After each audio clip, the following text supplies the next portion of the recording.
ഇതുവഴിയെ പോയതാര്, ഇളം കാറ്റായി തഴുകിയതാരേ, ഇരുളിലും നീ തേടുവതാരേ, ഹിമച്ചിമ്മാതെ ഇടയനോ മന്നനോ, ഇര തേടും വ്യാഘ്രമോ. ഇതുവഴിയെ പോയതാര്, ഇളം കാറ്റായി തഴുകിയതാരേ, ഇതുവഴിയെ പോയതാര്, ഇളം കാറ്റായി തഴുകിയതാരേ.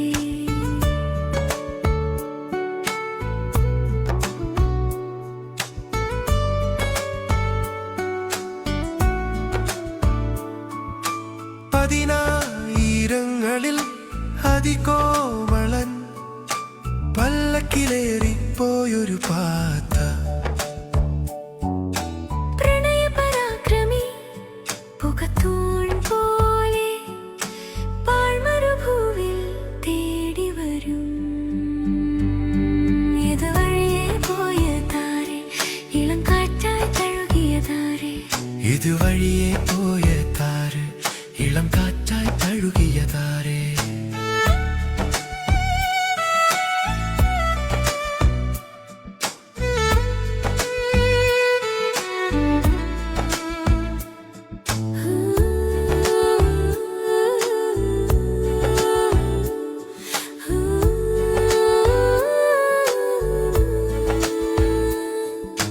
പനിനീർ കുസുമമായി പാട്ടിലെ ഇനമായി, ഇതുവഴിയെ പോയതാര്, ഇളം കാറ്റായി തഴുകിയതാരേ.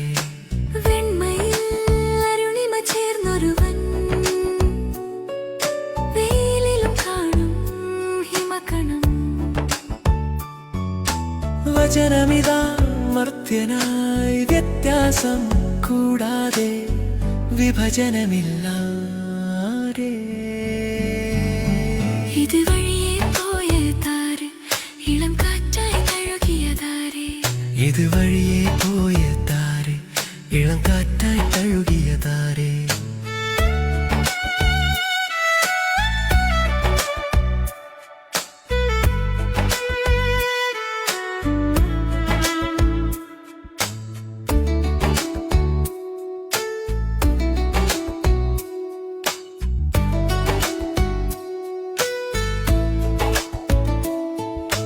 മുറിവുള്ള കൈകളിൽ മൂറോൻ സുഗന്ധം, വാതിൽ പഴുതിലൂടെ എന്നെ വിളിച്ചു.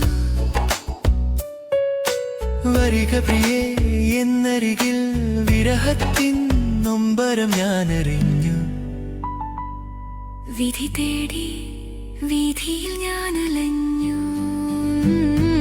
ഇതുവഴിയെ പോയതാര്, ഇളം കാറ്റായി തഴുകിയതാരേ, ഇതുവഴിയെ പോയതാര്, ഇളം കാറ്റായി തഴുകിയതാരേ. കാലം കാതോർത്ത നാദം ശ്രവിച്ചു ഞാൻ, കാണാൻ കഴിഞ്ഞെനിക്കാ ദിവ്യരൂപം. കാനന പാതയിൽ ഇനിയും നടക്കും, കാണും ഞാനെൻ ഇടയനെ. കാണും ഞാൻ രാജാവിനെ. ഇതുവഴിയെ പോയതാര്, ഇളം കാറ്റായി തഴുകിയതാരേ, ഇതുവഴിയെ പോയതാര്, ഇളം കാറ്റായി തഴുകിയതാരേ.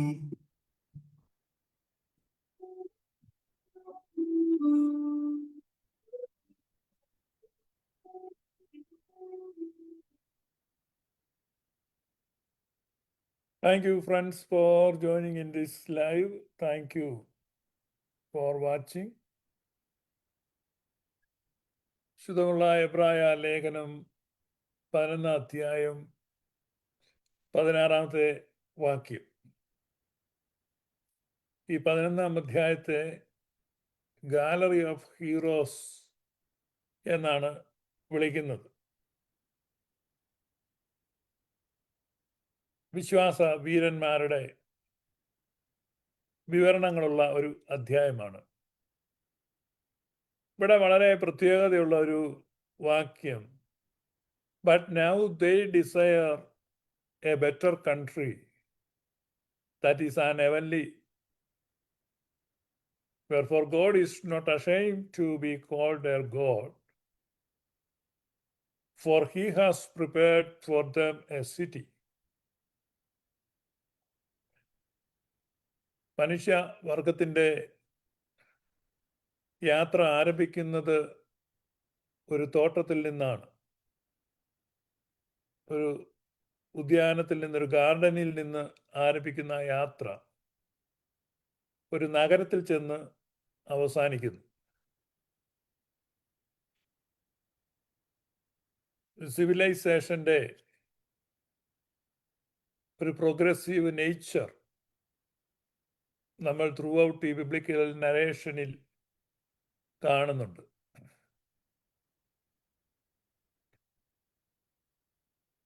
ബെറ്റർ കൺട്രി, അവരോ അധികം നല്ലതിനെ, സ്വർഗീയമായതിനെ. നമ്മൾ എബ്രായ ലേഖനത്തിൽ ഉടനീളം കാണുന്ന ഒരു പ്രയോഗമാണ് ബെറ്റർ എന്നുള്ള ആ പ്രയോഗം. കൂടുതൽ മികച്ചത്, അധികം നല്ലത്. So here we see a better country. Better country is a city. ഒരു നഗരമാണ്, ദൈവിക നഗരം, സിറ്റി ഓഫ് ഗോഡ്. ദൈവിക നഗരത്തെക്കുറിച്ചുള്ള പരാമർശങ്ങളും വിവരണങ്ങളും വിശദീകരണങ്ങളും വർണ്ണനകളും തിരുവെഴുത്തിൻ്റെ പല ഭാഗങ്ങളിലും നമുക്ക് കാണാൻ പറ്റും. സിറ്റി ഓഫ് ഗോഡ്, ദൈവനഗരം. കാലങ്ങളിൽ ഇതിനെപ്പറ്റി പല രീതിയിലാണ് ആളുകൾ കണ്ടിട്ടുള്ളത്, ദൈവ നഗരത്തെപ്പറ്റി. ഇവിടെ പറയുന്നു, ദൈവം അവരുടെ ദൈവമെന്ന് വിളിക്കപ്പെടുവാൻ ലജ്ജിക്കുന്നില്ല. ദൈവത്തിന് പോലും അഭിമാനമാണ്. കാരണം അടിസ്ഥാനങ്ങളുള്ള ഒരു നഗരത്തിന് വേണ്ടി അവർ കാത്തിരുന്നു. വിശ്വാസത്താൽ അബ്രഹാം താൻ പരീക്ഷിക്കപ്പെട്ടപ്പോൾ ഇസഹാക്കിനെ യാഗമർപ്പിച്ചു.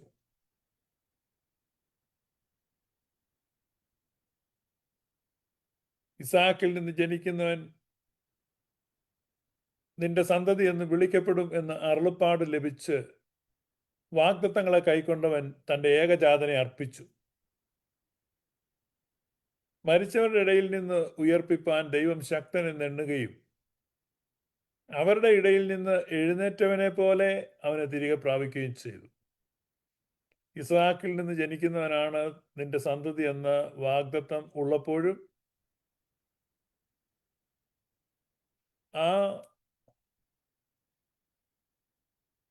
വാഗ്ദത്തം അങ്ങനെ നിലനിൽക്കെ തൻ്റെ മകനെ യാഗമർപ്പിച്ചാൽ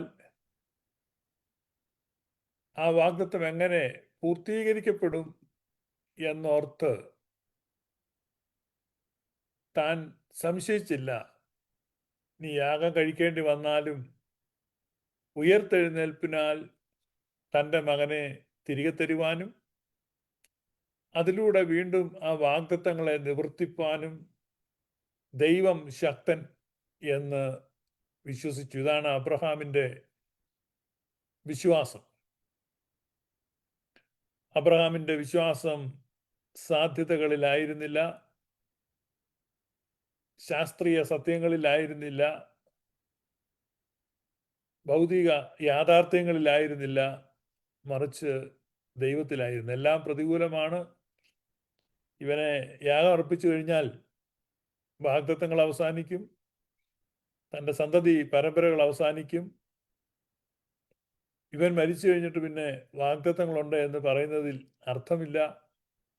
ഇങ്ങനെയൊക്കെയുള്ള ശാസ്ത്രീയ സത്യങ്ങളും ഭൗതിക യാഥാർത്ഥ്യങ്ങളും ഒക്കെ അബ്രഹാമിന് ചുറ്റും നിൽക്കുമ്പോഴും അബ്രഹാം വിശ്വസിച്ചു, ദൈവം ആണ് വാഗ്ദത്തം തന്നത്, അത് നിവർത്തിപ്പാൻ ദൈവം ശക്തനാണ്. മരിച്ചവരുടെ ഇടയിൽ നിന്ന് തിരിച്ചു കിട്ടുന്ന പോലെ കൈൻഡ് ഓഫ് റിസറക്ഷൻ പോലെയാണ് ഇസാക്കിനെ തിരിച്ചു കിട്ടുന്നതാണ്. ഇസാക്ക് മരിക്കും, അവനെ യാഗം അർപ്പിക്കുമെന്ന് അബ്രഹാം മനസ്സിൽ ഉറപ്പിച്ചു. താൻ മരിക്കുമെന്ന് ഇസാക്കും മനസ്സിൽ ഉറപ്പിച്ചു. ആ യാഗപീഠത്തിൽ നിന്ന് ഇസാക്ക് തിരിച്ചു വന്നത് ഒരു ഉയർത്തെഴുന്നേൽപ്പ് പോലെയാണ്. അതാണ് മരിച്ചവരുടെ ഇടയിൽ നിന്ന് എഴുന്നേറ്റവനെ പോലെ ഇസാക്ക്. ഈ അബ്രഹാം, ഇസാക്ക്, യാക്കോബ് എന്ന 3 പൂർവ പിതാക്കന്മാർ, പിതാവും പുത്രനും പരിശുദ്ധ റൂഹായും എന്ന ത്രിത്വത്തെ പലപ്പോഴും നമ്മളെ ഓർമ്മിപ്പിക്കുന്നു എന്ന് ചില ദൈവ ചിന്തകന്മാർ അഭിപ്രായപ്പെടാറുണ്ട്. ഇസാക്കിനെ പുത്രനോട് താരതമ്യപ്പെടുത്തി ധാരാളം പുരാതന ഗീതങ്ങളും ലിറ്റർജിക്കൽ റെഫറൻസസ് ഒക്കെ നമുക്ക് കാണാൻ പറ്റും. ഇസാക്കിൻ്റെ കെട്ടുകളെ വിച്ഛേദിക്കുന്നത് ഇവിടെയാണ് എന്ന് അഗ്നിമയന്മാരാരെ നോക്കി വിറച്ചിയിടുന്നു എന്ന ഗീതത്തിലൊക്കെ നമ്മൾ കാണുന്നുണ്ട്. അപ്പൊ ഇസാക്കിനെ പലപ്പോഴും പുത്രനോട്, അല്ലെങ്കിൽ ഇസാക്കിന്റെ യാഗത്തെ ചിലപ്പോഴും പുത്രന്റെ കാൽവരി മരണത്തോടുമൊക്കെ താരതമ്യപ്പെടുത്തി പ്രസംഗകർ അവതരിപ്പിക്കാറുണ്ട്. ഇവിടെ ഇസാക്കിനെ തിരിച്ചു കിട്ടുന്നത് ഉയർത്തെഴുന്നേൽപ്പിന്റെ ഒരു മുൻകുറിയായിട്ട് എബ്രായ ലേഖനകാരൻ കാണുകയാണ്. അബ്രഹാമിനെ പറ്റിയാണ് അവിടെ അദ്ദേഹം പറയുന്നത്. പിന്നീട് പറയാണ്, വിശ്വാസത്താൽ ഇസാക്ക് യാക്കോബിനെയും യേശാവിനെയും ഭാവി കാലം സംബന്ധിച്ച് അനുഗ്രഹിച്ചു. വിശ്വാസത്താൽ ഇസാക്ക് യാക്കോബിനെയും ഏശാവിനെയും ഭാവി കാലം സംബന്ധിച്ച് അനുഗ്രഹിച്ചു. ഇസാക്ക് എന്തു ചെയ്തു? വിശ്വാസത്താൽ യാക്കോബ് മരണകാലത്തിങ്കൽ യോസഫിന്റെ മക്കളെ ഇരുവരെയും അനുഗ്രഹിക്കുകയും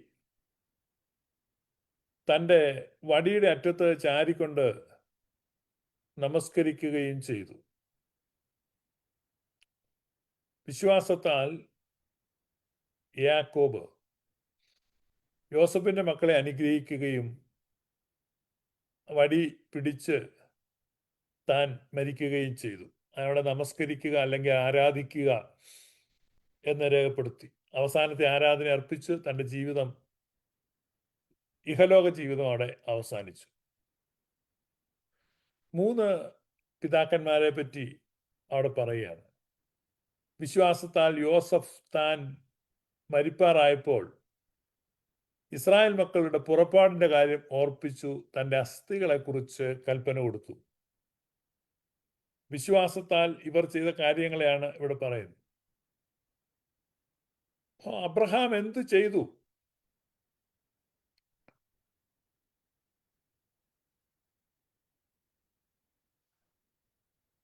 അവിടെ പറയുന്നത്, ഇവർ എല്ലാവരും വാഗ്ദത്ത നിവൃത്തി പ്രാപിക്കാതെ ദൂരത്ത് നിന്ന് അത് കണ്ട് അഭിവന്ദിച്ചും ഭൂമിയിൽ തങ്ങൾ അന്യരും പരദേശികളും എന്ന് ഏറ്റു പറഞ്ഞുകൊണ്ട് വിശ്വാസത്തിൽ മരിച്ചു. They were all strangers and pilgrims on the earth. They confessed that.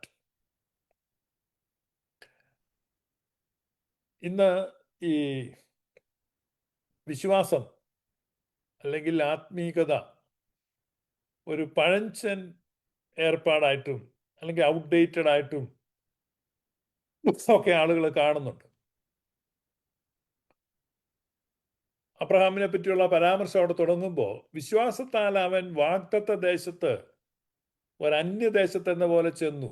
വാഗ്ദത്തത്തിന് കൂട്ടവകാശികളായ ഇസാക്കിനോടും യാക്കോബിനോടും കൂടെ കൂടാരങ്ങളിൽ പാർത്തുകൊണ്ട് ദൈവം ശില്പിയായി നിർമ്മിച്ചതും അടിസ്ഥാനങ്ങളുള്ളതുമായ നഗരത്തിനായി കാത്തിരുന്നു.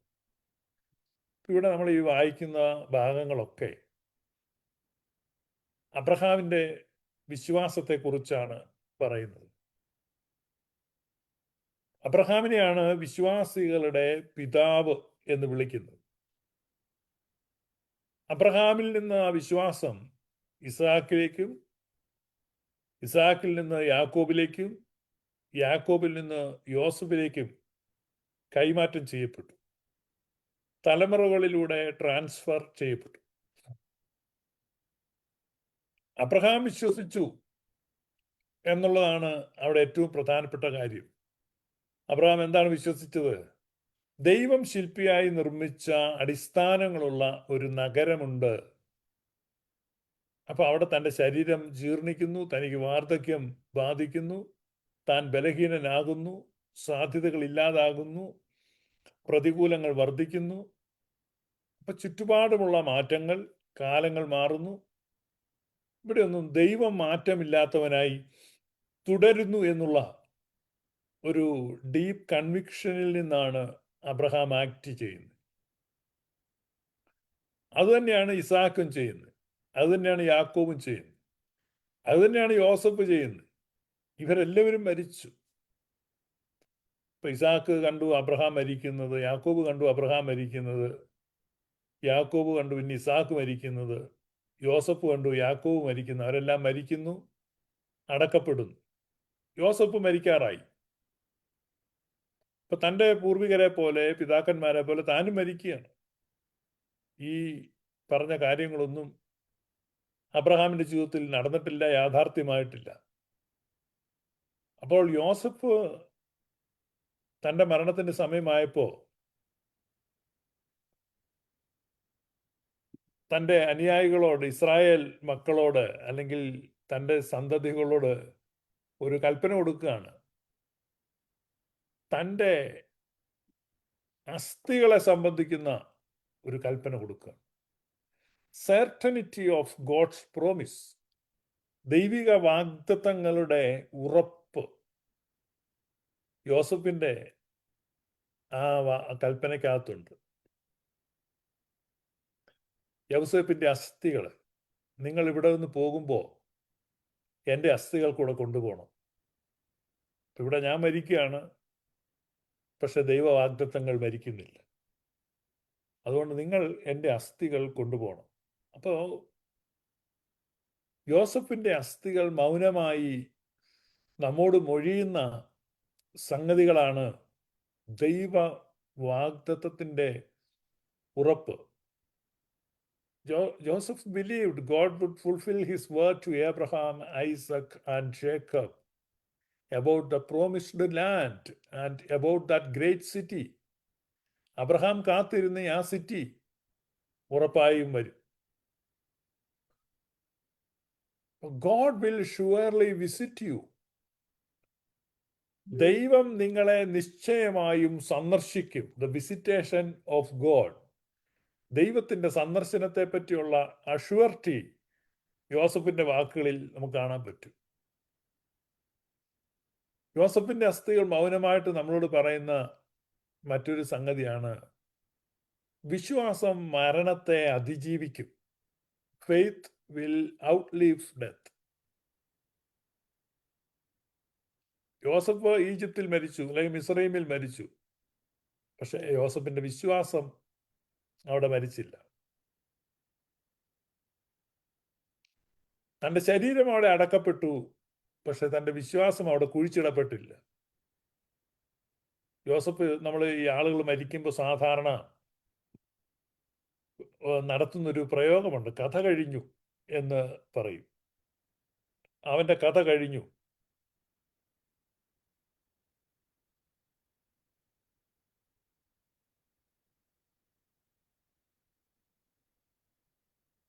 ഇവിടെ യോസഫിന്റെ കഥ കഴിയുന്നില്ല.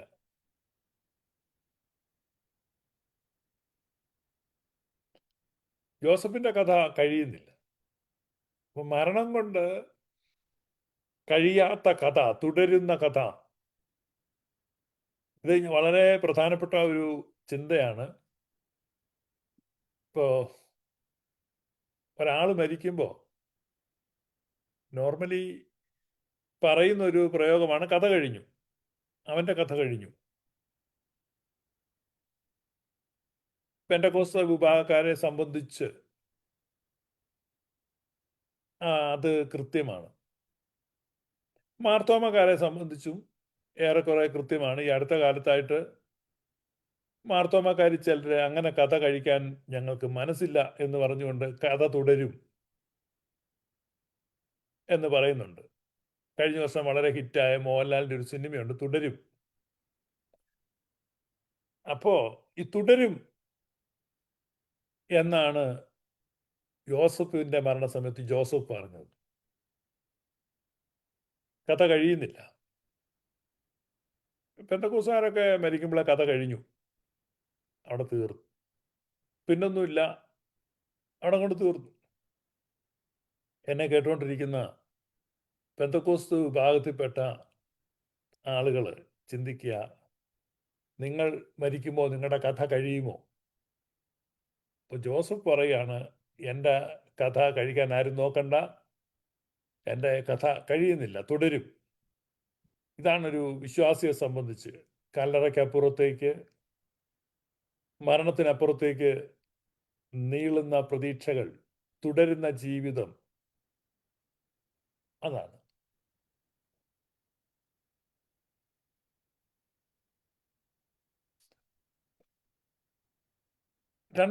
മൂന്നാമത് മിസ്രൈമിൽ നിന്നുള്ള ഒരു വേർപാടാണ്.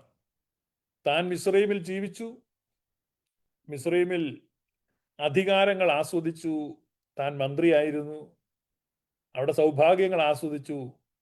ഇതൊക്കെ ഉണ്ടെങ്കിലും അവിടെ നിന്നുള്ള ഒരു വേർപാട്, മിസ്രൈമിൽ തന്നെ പൂർണ്ണമായും തൻ്റെ ഫൈനൽ ഹോം ആക്കാൻ ജോസഫ് ആഗ്രഹിച്ചില്ല.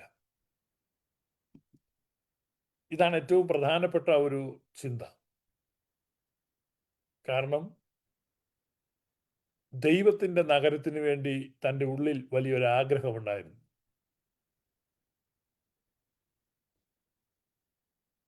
പിന്നെയുള്ളത് എന്താണെന്ന് വെച്ചാൽ, ദൈവജനത്തോടുള്ള ഒരു താതാത്മ്യപ്പെടൽ. നിങ്ങൾ പോകുമ്പോൾ എന്നെയും കൊണ്ടുപോകണം, എൻ്റെ അസ്ഥികളെയും കൊണ്ടുപോകണം. കാരണം ആ ഫെലോഷിപ്പാണ്, കണ്ടിന്യൂസ് ഫെലോഷിപ്പ്. ഇന്ന് ഒത്തിരി ആളുകൾക്ക് ഇല്ലാത്തൊരു കാര്യമാണ്. എന്തിനാണ് ആളുകളെ കാണുന്നത്, എന്തിനാണ് ഒരു സഭയിൽ നിൽക്കുന്നത്, എന്തിനാണ്? അതിൻ്റെ ആവശ്യമില്ല. നമുക്ക് സ്വന്തമായിട്ടും നിൽക്കാമെന്നുള്ളൊരു ചിന്തയാണ്. അതൊരു എന്താണ്, അവനവനിസം എന്ന് വേണമെങ്കിൽ അതിൻ്റെ പേര്, അങ്ങനെ ഒരു ഇസം ഉണ്ടോ എന്ന് എനിക്കറിയത്തില്ല, വേണമെങ്കിൽ അങ്ങനെ വിളിക്കാം. മനുഷ്യർ കൂടുതൽ സ്വാർത്ഥരാകുന്നു. അതുകൊണ്ട് തന്നെയാണ് ഈ മൈക്രോ ഫാമിലീസ് എന്നുള്ളൊരു കോൺസെപ്റ്റൊക്കെ നമ്മുടെ ഇടയിൽ വരുന്നത്. പക്ഷെ യോസഫ് മരിച്ചു കഴിഞ്ഞു, ഇനി തനിക്ക് എന്താണ് ആവശ്യം? തനിക്കെന്നാ കുളിരുമ്പോൾ പുതപ്പ് വേണോ, അതോ വേനക്ക് വല്ലൊരു വീശണോ? ഇതൊന്നും വേണ്ട, മരിച്ചു കഴിഞ്ഞു. കേവലം അസ്ഥികളാണ്. ആ അസ്ഥികൾ മാത്രമാണെങ്കിലും ജനത്തിൻ്റെ നടുവിൽ ആയിരിക്കാനുള്ളൊരാഗ്രഹം, അതാണ് തൻ്റെ ജനത്തോടു കൂടി ആയിരിക്കാനുള്ള ആഗ്രഹം. That is A Noble wish.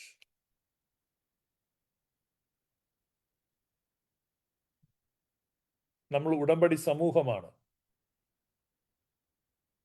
പിന്നെ ഒരു ഭാവികാല വിടുതലിനെ സംബന്ധിക്കുന്ന പ്രത്യാശ. ഡെലിവറൻസ് ഈസ് കമ്മിങ്, വിടുതൽ വരികയാണ്.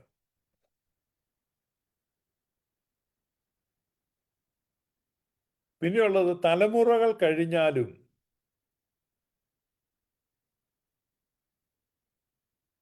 എത്ര തലമുറകൾ കഴിഞ്ഞാലും ഈ വിശ്വാസം, ഈ അനുഭവം തുടരും. തലമുറകളിലൂടെ കണ്ടിന്യൂ ചെയ്യപ്പെടും. ഇവിടെ നമ്മൾ നിൽക്കേണ്ടി വരും. കാരണം ഈ ഇന്ത്യൻ ഓർത്തഡോക്സ് അല്ലെങ്കിൽ കഞ്ഞിക്കുഴി ഓർത്തഡോക്സ് പോലെയുള്ള ഗ്രൂപ്പുകൾ മനസ്സിലാക്കുന്നതും പ്രചരിപ്പിക്കുന്നതും പെന്തക്കോസ്തലിസം പോലെയുള്ള നാശകരമായ മതഭേദങ്ങളാണ്. കാരണം അവർ പറയുന്നത് നമ്മൾ യേശുക്രിസ്തുവിൽ വിശ്വസിക്കുക, അത്രയേ ഉള്ളൂ. ഇതങ്ങനെയല്ല, ഇത് തലമുറകളിലൂടെ കൈമാറ്റം ചെയ്യപ്പെടുന്നതാണ്. അതുകൊണ്ടാണ് ഉത്തമ യൗസേപ്പിൻ അസ്ഥികളെ മോശ ബഹുമാനിച്ചതുപോലെ ഉത്തമ യൗസേപ്പിന്നസ്തികളെ മൂശ ബഹുമാനിച്ചതുപോൽ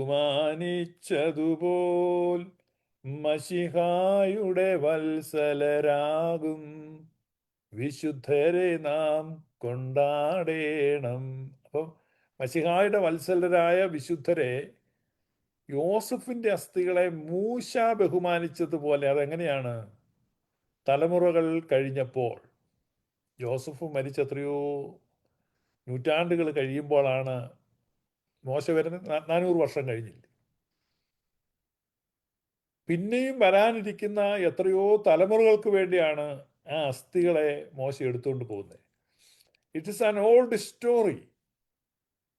അങ്ങനെയല്ല, അതൊരു പഴങ്കഥയാണ്. അല്ലല്ല, that story is still new, fresh, relevant, and it continues. ആ ഒരു സ്റ്റോറി ഇന്നും പുതുമയുള്ളതാണ്, അതിന് പ്രസക്തിയുള്ളതാണ്, അത് തുടരുകയാണ്. അപ്പം ഇതാണ് കണ്ടിന്യൂറ്റി, ഇതാണ് അപ്പോസ്തോലിക പിന്തുടർച്ച, ശ്ലൈഹിക പിന്തുടർച്ച, പൗരോഹിത്യ നൽവരം എന്നൊക്കെ പറയുന്നത്. അപ്പൊ ഈ ഒരു കാര്യത്തിൽ ജോസഫിന്റെ അസ്ഥികളെ മൂശ ബഹുമാനിച്ചതുപോലെ, അതെങ്ങനെയാണ്? അത് എവിടെയെങ്കിലും ഇരുന്ന് ബഹുമാനിക്കല്ല, ആ അസ്ഥികളെ കൂടെ എടുത്തുകൊണ്ട് പോയിട്ടാണ് അവരുടെ ഈ ഏറ്റവും കേന്ദ്ര സ്ഥാനത്ത് ഇപ്പൊ ആരാണ്? യോസഫിന്റെ അസ്ഥികളാണ്. പുരാതന സംസ്കാരത്തിലൊക്കെ നഗരം പണിയുമ്പോൾ പൂർവികരുടെ അസ്ഥികളാണ് നഗര ചത്വരത്തിന്റെ നടുഭാഗത്ത്, ഹൃദയഭാഗത്ത് സ്ഥാപിക്കുന്നത്. പിതാക്കന്മാരുടെ കല്ലറകൾ, കബറിടങ്ങൾ, അവരിൽ നിന്ന് ലഭിച്ചിട്ടുള്ള പൈതൃകം, ആ പിന്തുടർച്ച, അതിൽ കേന്ദ്രീകരിക്കപ്പെട്ടാണ് ഇത് മുന്നോട്ട്. അതുകൊണ്ടാണ് യൗസഫിന്റെ അസ്ഥികളെ മൂശ ബഹുമാനിച്ചതുപോലെയാണ് നമ്മൾ വിശുദ്ധന്മാരെ, പൂർവിക പിതാക്കന്മാരെ പരിഗണിക്കേണ്ടതും അവർക്ക് ബഹുമാനം കൊടുക്കേണ്ടതും എന്നാണ് ആ ഗീതത്തിൽ പറയുന്നത്. ആ ഗീതം അങ്ങനെ പറയുന്നതിൻ്റെ കാരണമാണ് ഞാൻ പറഞ്ഞത്. കണ്ടിന്യൂറ്റിയാണ്. പിന്നെയുള്ളത് എന്നാന്ന് വെച്ച് കഴിഞ്ഞാൽ, അവസാനത്തോളം ജോസഫിന് ആ അനുസരണമുണ്ടായിരുന്നു. അവസാനത്തോളം എന്ന് പറഞ്ഞാൽ ഒരു പാസീവായ ഫെയ്ത്ത് അല്ല ജോസഫിന്റെ. അല്ലെങ്കിൽ പ്രതികൂലം വരുമ്പോഴോ ഒന്നും മങ്ങിപ്പോവല്ല. മരണത്തിന്റെ മുമ്പിലും ഒട്ടും മാറ്റമില്ല. ചില ആളുകൾ അങ്ങനെയാണ്. നല്ല സമയങ്ങളിലും ഫേവറുള്ള സമയങ്ങളിലും ഒക്കെ വിശ്വാസമുണ്ടാകും, ദൈവമുണ്ടാകും. പക്ഷെ ഇവിടെ അബ്രഹാം മരിച്ചു, ഇസാക്ക് മരിച്ചു, യാക്കോബ് മരിച്ചു. അവരിൽ നിന്ന് കിട്ടിയ ആ വിശ്വാസം മരിച്ചില്ല. ജോസഫ് മരിച്ചു. ജോസഫ് മരിക്കുമ്പോൾ ലാസ്റ്റ് പറയുന്നതാണ്, ഉറപ്പായും ദൈവം നിങ്ങളെ സന്ദർശിക്കും. 400 വർഷത്തിനപ്പുറത്താണ് യോസഫിന്റെ പ്രവചനം. 440 വർഷം. 400 വർഷം കഴിയുമ്പോൾ ദൈവം സന്ദർശിക്കുമെന്നാണ് പറഞ്ഞിരുന്നത്. പ്രവചനം അങ്ങനെയാണ്. പക്ഷെ 400 വർഷം കഴിഞ്ഞിട്ട് വന്നില്ല. 40 വർഷവും കൂടെ കഴിഞ്ഞു. മോശയ്ക്ക് 40 വയസ്സായപ്പോൾ ഇസ്രായേൽ മക്കളുടെ പുറപ്പാട് സംഭവിക്കേണ്ടതായിരുന്നു. പക്ഷെ മോശ എന്ത് ചെയ്തു? മോശ ആ സമയത്ത് ഒരു മിസ്രയീമിനെ അടിച്ചു കൊന്നു. മോശയ്ക്ക് ധൃതി കൂടിപ്പോയി, തിടുക്കമായിപ്പോയി. മിസ്രയീമൻ മരിച്ചപ്പോൾ ഭയപ്പെട്ട് മോശ അവിടെ നിന്ന് ഓടിപ്പോയി. പിന്നെ മിദ്യാന്യ ദേശത്ത് ചെന്ന് താമസിച്ചു. 40 വർഷം ആടിനെ മേയിച്ച് നടന്നു. ഉത്തരവാദിത്തങ്ങളിൽ നിന്ന് ഒരാൾ ഒളിച്ചോടുമ്പോൾ ദൈവിക പദ്ധതികളെ താമസിപ്പിക്കുകയാണ്. ഒരു വ്യക്തി നിമിത്തം ദൈവത്തിന്റെ ഹോൾ പ്രോഗ്രാം ഡിലേഡ് 40 years. കാരണം 400 വർഷം കഴിയുമ്പോൾ ഇസ്രായേൽ മക്കളെ കൊണ്ടുപോകുന്നാണ് പറഞ്ഞത്. പക്ഷെ 440 വർഷം എടുത്തു. Moses delayed God's work 40 years. ദൈവം ക്ഷമയുള്ളവനാണ്. ദൈവം പിന്നെയും കാത്തിരിക്കും. 40 വർഷം കഴിഞ്ഞപ്പോഴാണ്, 440 വർഷം കഴിഞ്ഞപ്പോൾ ഈ യോസഫ് പറഞ്ഞ കാര്യം സംഭവിക്കുക. അപ്പോൾ ഇതിനകത്ത് എത്രയോ പരിഹാസങ്ങൾ, എത്രയോ നിന്ദകൾ, വിമർശനങ്ങൾ ഒക്കെ ഉണ്ടാകാം. ഇവന് വേറെ ഒരു പണിയില്ല, ഇവൻ്റെ അസ്ഥി സൂക്ഷിച്ചു വെച്ചുകൊണ്ടിരിക്കുകയാണ്. ഇവൻ്റെ ദൈവം ഇനി വരും, വിസിറ്റ് ചെയ്യും എന്നാണ് പറയുന്നത്. ഇതുവല്ല നടക്കുന്ന കാര്യമാണോ? സോ ഗോഡ്സ് വിസിറ്റേഷൻ, നമുക്കറിയാം ആ ഒരു പ്രയോഗം മായൽത്തോ പെരുന്നാളിൻ്റെ വായനയിൽ നിങ്ങൾക്ക് കേൾക്കാം. ഉയരത്തിൽ നിന്ന് ദൈവത്തിൻ്റെ ആർദ്ര കരുണയാൽ ആ രശ്മികൾ നമ്മളെ സന്ദർശിച്ചിരിക്കുന്നു. It is visitation of God. ദൈവത്തിൻ്റെ സന്ദർശനം.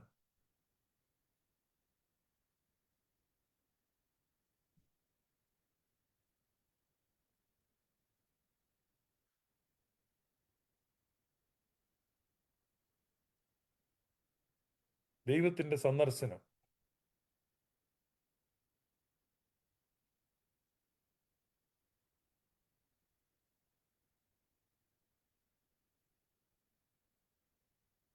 The great visitation of God.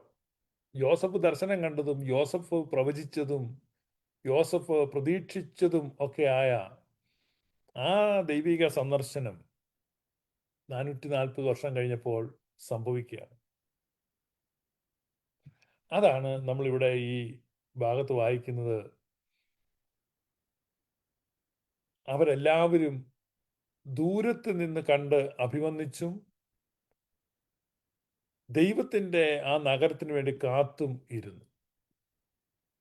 നമുക്ക് പലപ്പോഴും ഇപ്പോൾ കാര്യങ്ങൾ എന്താണ്, പുരോഗമിച്ചു, ലോകം പുരോഗമിച്ചു, സാങ്കേതികപരമായിട്ട് പുരോഗമിച്ചു, അതുകൊണ്ട് ഈ വിശ്വാസത്തിനൊന്നും ഒരു പ്രസക്തി ഇല്ലെന്നാണ് നമ്മൾ പറയുന്നത്.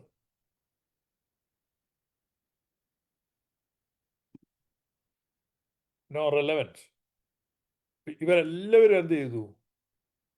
വാഗ്ദത്തം നിവർത്തി പ്രാപിച്ചൊന്നുമില്ല, പക്ഷെ അവരെന്ത് ചെയ്തു? അവർ കാത്തിരുന്നു.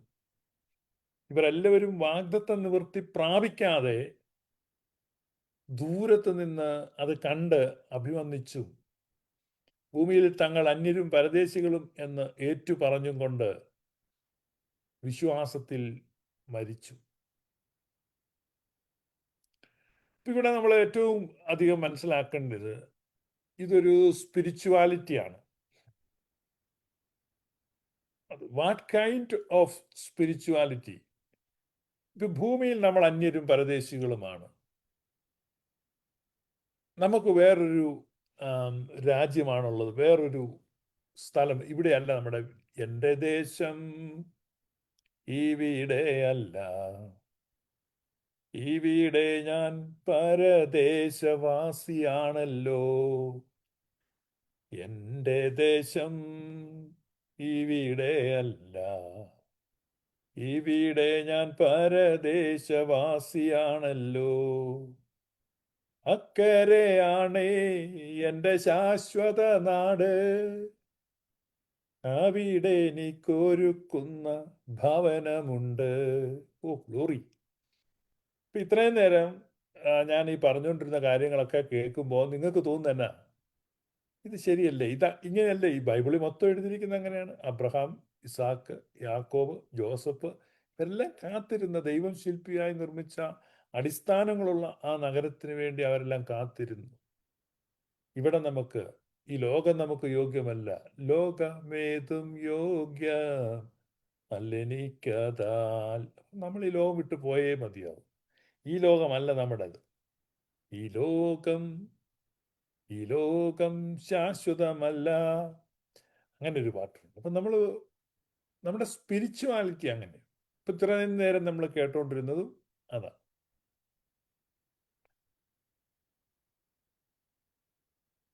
അപ്പൊ ഈ ഒരു കോൺസെപ്റ്റിൽ ദൈവത്തിന്റെ സന്ദർശനം ഉണ്ടാകും.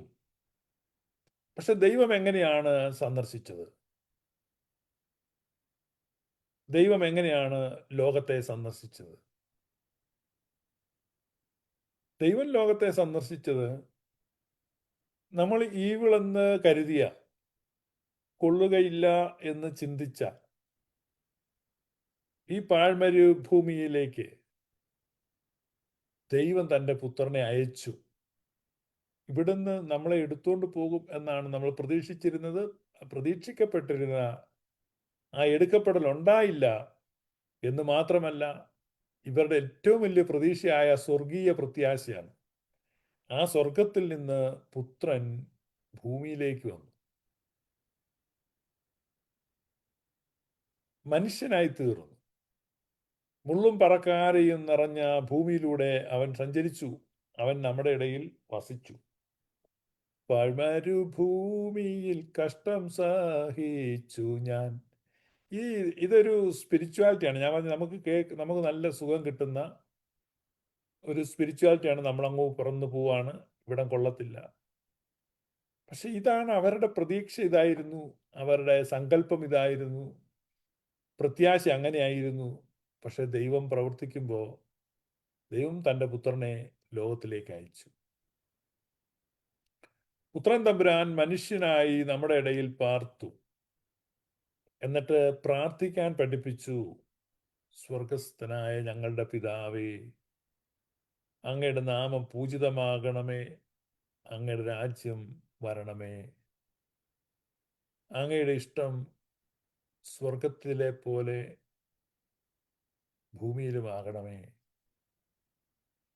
അങ്ങയുടെ ഇഷ്ടം നടക്കുന്ന സ്വർഗത്തിലോട്ട് ഞങ്ങളെ കെട്ടിയെടുക്കണമേ എന്നല്ല, ഭൂമിയെ സ്വർഗതുല്യമാക്കുക എന്നുള്ള ഒരു ഗ്രേറ്റർ പ്രോജക്റ്റ്.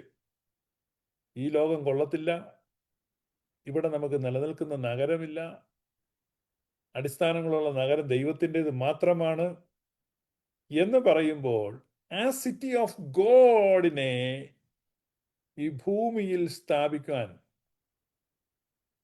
ദൈവം പ്രസാദിക്കുകയാണ്. ഇവിടെയാണ് നമ്മുടെ ആളുകൾക്ക് വരുന്ന ഒരു തെറ്റിദ്ധാരണ, പ്രത്യേകിച്ച് ഈ പെന്തക്കോസ്റ്റൽ സ്പിരിച്വാലിറ്റിയിലൊക്കെ. ഞാൻ പറഞ്ഞല്ലോ, പാട്ടുകൾ 2-3 ഉദാഹരണങ്ങൾ ഞാൻ പറഞ്ഞു, നൂറുകണക്കിന് ഉദാഹരണങ്ങളുണ്ട്. ഈ ഗീതങ്ങളും ഇതെല്ലാം ഇങ്ങനെയാണ്. അത് നമുക്ക് മൊത്തത്തിൽ തെറ്റിക്കിടക്കുന്നതിൻ്റെ കാരണം, പഴയ നിയമത്തിൽ നിന്ന് നമ്മൾ ചില കാര്യങ്ങൾ വായിക്കുകയാണ്. പഴയ നിയമത്തിൽ നിന്ന് വായിച്ചിട്ട് അതിൻ്റെ അടിസ്ഥാനത്തിൽ നമ്മുടെ വിശ്വാസ ബോധ്യങ്ങളെ രൂപപ്പെടുത്തുകയാണ്. നമ്മുടെ വിശ്വാസ ബോധ്യങ്ങൾ എവിടെ നിന്ന് രൂപപ്പെടുന്നു? പഴയ നിയമത്തിൻ്റെ വായനകളിൽ നിന്ന്. ഇന്ന് രാവിലെ ഞാൻ ഒരു പ്രസംഗത്തിൻ്റെ ക്ലിപ്പിങ്ങിന് ഫേസ്ബുക്കിൽ വന്ന പെന്തക്കോസ്തുകാരുടെ ഏതോ ഒരു പ്രാർത്ഥനയുടെ ഇതാണ്. അപ്പം ദൈവത്തിൻ്റെ ശക്തിയെപ്പറ്റി, ദൈവത്തിൻ്റെ കഴിവിനെ പറ്റി പ്രശംസിക്കുന്ന ഒരു പ്രസംഗമാണ്. ഓൾഡ് ടെസ്റ്റമെന്റ് സ്ക്രിപ്റ്റ് വെച്ചിട്ടാണ്. ദൈവം ശത്രുക്കളെ ചിതറിക്കുന്നു, അവൻ വലിയ വിജയത്തെ കൊണ്ടുവരുന്നു. ഇത് ഓൾഡ് ടെസ്റ്റമെന്റ് കോൺസെപ്റ്റാണ്.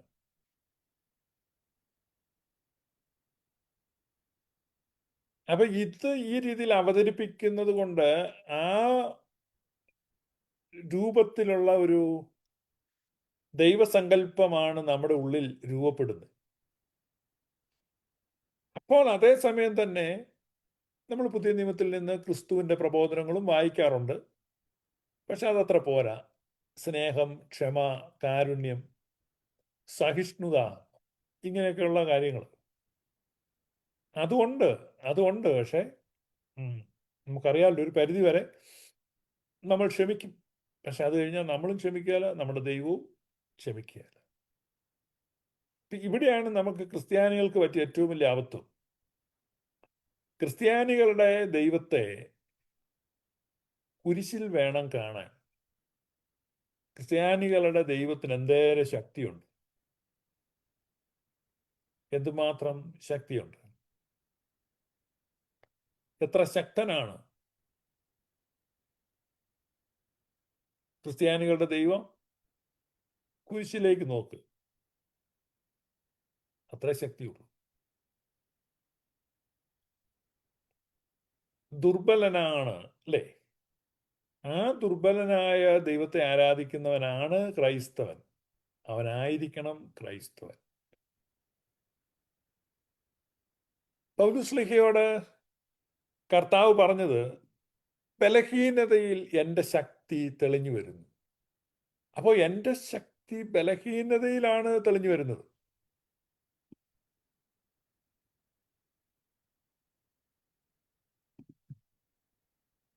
എൻ്റെ ശക്തി ബലഹീനതയിലാണ് തെളിഞ്ഞു വരുന്നത്. ബലഹീനതയിൽ തെളിഞ്ഞു വരുന്ന ദൈവശക്തി. നിങ്ങളുടെ ദൈവം, നമ്മൾ പഴയ നിയമത്തിൽ നിന്ന് ഇപ്പോൾ യോശുവയുടെ കഥയിൽ നിന്നോ മോശയുടെ കഥയിൽ നിന്നോ അല്ലെ ഗിദയോൻ, ഗിബ്താഹ്, ബാറാക്ക്, ഇങ്ങനെ അവിടുന്നാണ് നമ്മൾ എടുക്കുന്നത് ദൈവത്തെ. അപ്പൊ ഈ ലോകം കൊള്ളത്തില്ല, നമ്മൾ വേറൊരു സ്ഥലത്തോട്ട് പോകണം. ഇപ്പൊ ഇവിടെ കർത്താവ് എന്ത് ചെയ്തു? ഇവിടേക്ക് വന്നിട്ട് പറഞ്ഞു, നമുക്ക് ദൈവഹിതം ഭൂമിയിൽ സ്വർഗത്തിലെ പോലെ ആകാനും ഇത് സ്വർഗം പോലെ ആകാനും നമുക്ക് പ്രാർത്ഥിക്കാം. ഇത് ഈ ഒരു കോൺസെപ്റ്റ് നേരെ മാറുകയാണ്. അതുകൊണ്ടാണ് പലപ്പോഴും ഈ പെന്തക്കോസ്ത് സ്പിരിച്വാലിറ്റി ഫോളോ ചെയ്യുന്ന ആളുകൾക്ക് പുറമേ സൗമ്യത അവർ നടിക്കുമെങ്കിലും അവരുടെ ഉള്ളിൽ അവർ കടിച്ചു കീറുന്ന ചെന്നായ്ക്കളാണ്. പുറമേ നൈസായിട്ടൊക്കെ സംസാരിക്കുമെങ്കിലും ഉള്ളിൽ വാശി, വൈരാഗ്യം, വെറുപ്പ്, വിദ്വേഷം, പക, നീരസം, ഇതിലൊക്കെ അവർ ഉഗ്രന്മാരാണ്. ഇതിന്റെ കാരണം അവരുടെ കുറ്റമല്ല, അവരുടെ ഹോൾഡ് ചെയ്യുന്ന സ്പിരിച്വാലിറ്റി അങ്ങനെയാണ്. അവരുടെ സ്പിരിച്വാലിറ്റിയിൽ അവരെപ്പോഴും ഫോളോ ചെയ്യുന്നത് ഈ old testament principles, events, stories ഒക്കെയാണ്. ഞാൻ പറഞ്ഞ അതിന്റെ വ്യത്യാസം. അപ്പൊ അബ്രഹാമും ഇസാക്കും യാക്കോബും യോസഫും ഒക്കെ കണ്ടുകൊണ്ടിരുന്നതും പ്രതീക്ഷിച്ചിരുന്നതുമായ അതിനേക്കാൾ ബെറ്റർ, അതാണ് ഈ ബെറ്റർ എന്നതിന്റെ കീ വേർഡിന്റെ അർത്ഥം. ബെറ്റർ. ഇപ്പൊ നിങ്ങൾക്ക് ഡൽഹി പോകാനും നരേന്ദ്രമോദിയെ കാണാനും 1 മണിക്കൂർ അദ്ദേഹത്തോടൊത്ത് സംസാരിക്കാനും ഫോട്ടോ എടുക്കാനും അവസരം കിട്ടിയെന്ന് പറഞ്ഞാൽ നിങ്ങൾക്ക് സന്തോഷം ഉണ്ടാവും. ഈയിടെ നമ്മുടെ കേരളത്തിൽ നിന്നൊരു കൃഷ്ണകുമാർ കുടുംബമായിട്ട് പോയി മോഡിയെ കണ്ടു, കുറേ സമയം സംസാരിച്ചു.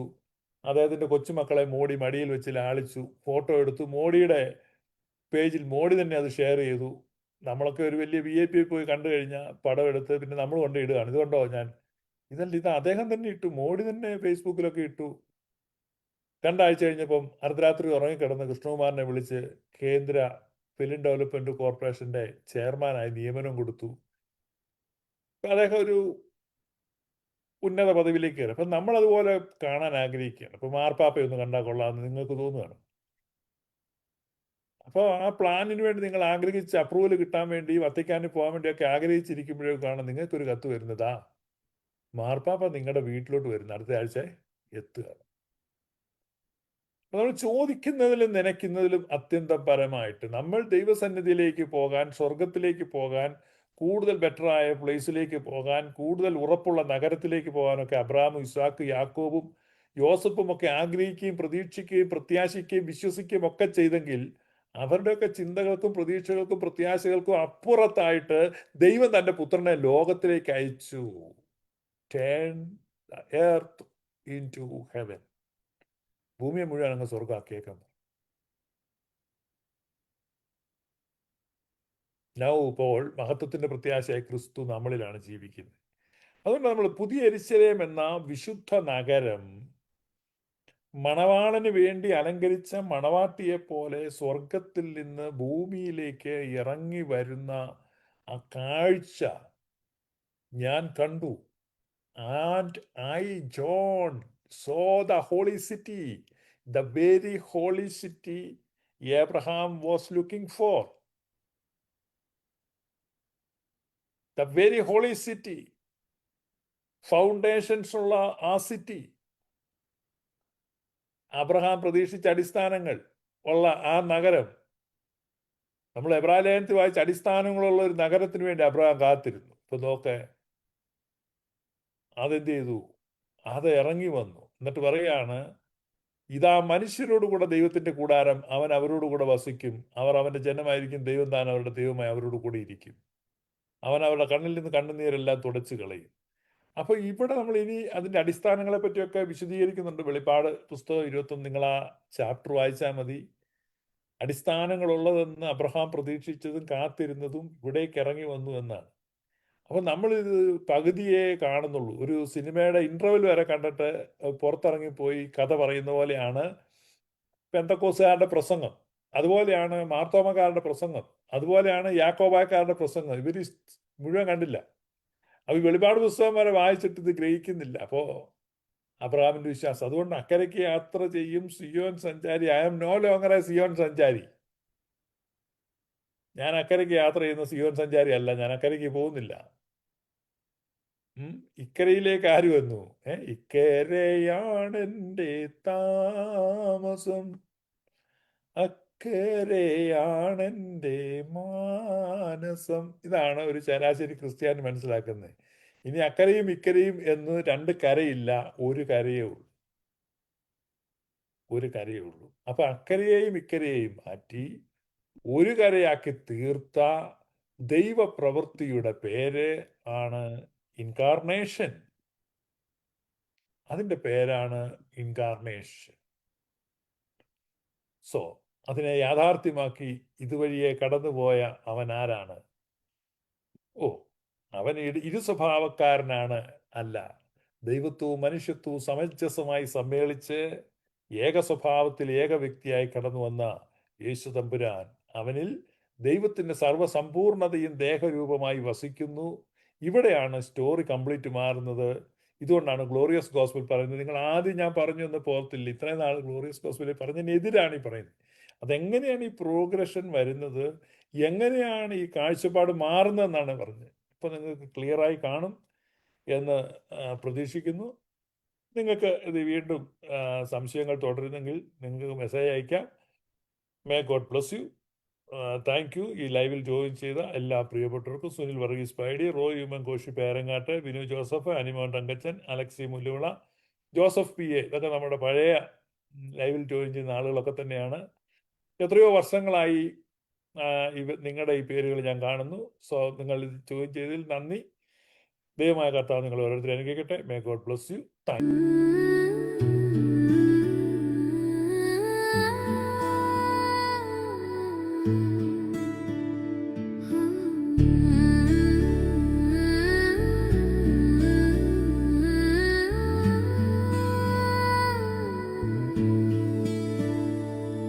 ഇതുവഴിയെ പോയതാര്, ഇളം കാറ്റായി തഴുകിയതാരെ, ഇരുളിലും നീ തേടുവതാരേ, ഇമ ചിമ്മാതെ ഇടയനോ മന്നനോ, ഇര തേടും വ്യാഘ്രമോ. ഇതുവഴിയെ പോയതാര്, ഇളം കാറ്റായി തഴുകിയതാരേ, ഇതുവഴിയെ പോയതാര്, ഇളം കാറ്റായി തഴുകിയതാരെ.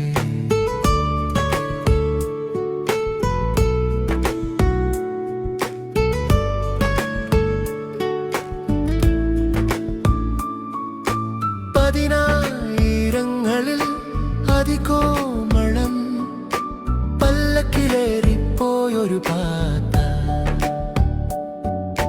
പ്രണയപരാക്രമി പുകത്തൂൺ പോലെ പാഴ്മരുഭൂവിൽ തേടി വരും. ഇതുവഴിയെ പോയതാര്, ഇളം കാറ്റായി തഴുകിയതാരേ, ഇതുവഴിയെ പോയതാര്, ഇളം കാറ്റായി തഴുകിയതാരെ.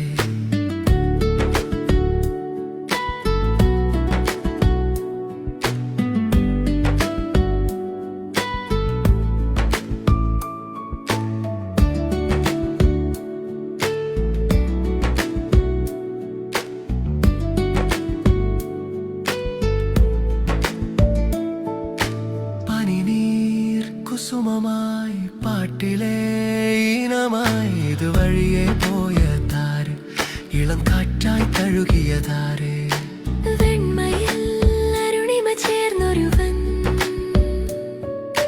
വെയിലിലും കാണും ഹിമകണം.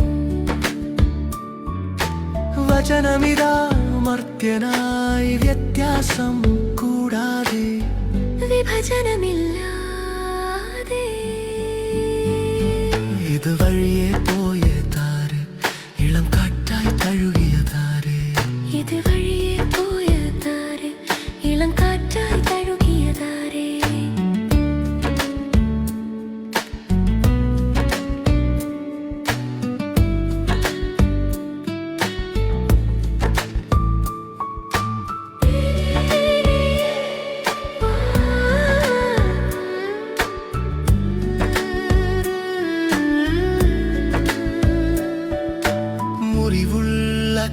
വഴികളിൽ മൂറോൻ സുഗന്ധം വാതിൽ പഴുതിലൂടെ എന്നെ വിളിച്ചു. വരിക പ്രിയേ എന്നരികിൽ, വിരഹത്തിൻ നൊമ്പരം ഞാൻ അറിഞ്ഞു. വിധി തേടി വീതിയിൽ ഞാൻ അലഞ്ഞു. ഇതുവഴിയെ പോയതാര്, ഇളം കാറ്റായി തഴുകിയതാരെ. ഇതുവഴിയെ പോയതാര്, ഇളം കാറ്റായി തഴുകിയതാരെ. കാലം കാതോർത്ത നാദം ശ്രവിച്ചു ഞാൻ, കാണാൻ കഴിഞ്ഞെനിക്കാ ദിവ്യരൂപം. കാനനപാതയിൽ ഇനിയും നടക്കും, കാണും ഞാൻ എന്നിടയനെ, കാണും ഞാൻ എൻ രാജാവിനെ. ഇതുവഴിയെ പോയതാര്, ഇളം കാറ്റായി തഴുകിയതാരെ. ഇതുവഴിയെ പോയതാര്, ഇളം കാറ്റായി തഴുകിയ